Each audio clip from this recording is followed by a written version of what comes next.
നൂഹ് നബിക്ക് ശേഷം ഭൂമിയിൽ ജീവിച്ചിരുന്ന ഒരു ജനസമൂഹമായിരുന്നു ആദ് സമൂഹം. അന്ന് ജീവിച്ചിരുന്നവരിൽ വെച്ച് തന്നെ ഏറ്റവും ശക്തരായ ഒരു കൂട്ടം മനുഷ്യർ. അങ്ങനെ ഇരിക്കെയാണ് അവർക്കിടയിലേക്ക് ഒരു പ്രവാചകൻ കടന്നു വരുന്നത്. ദ സ്റ്റോറി ഓഫ് ഹൂദ് അലൈഹിസ്സലാം. തൗഹീദുമായി അവർക്കിടയിലേക്ക് എത്തിയ ഹൂദ് നബിയെ അവർ ഒരു നിലക്കും പരിഗണിച്ചിരുന്നില്ല. എല്ലാ കാര്യത്തിലും മുൻപന്തിയിലായിരുന്ന ആദ് സമൂഹം അഹങ്കാരത്തിൻ്റെ കാര്യത്തിലും ഒട്ടും പിന്നിലായിരുന്നില്ല.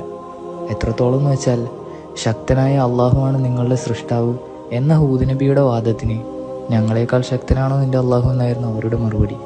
ഇങ്ങനെ അഹങ്കാരത്തിന് കയ്യും കാലം മുളച്ച ഈ അന്ധവിശ്വാസികളെ അധികകാലം ഭൂമിയിൽ വെച്ച് ഓർപ്പിക്കാൻ അള്ളാഹുവിനും താല്പര്യം ഉണ്ടായിരുന്നില്ല.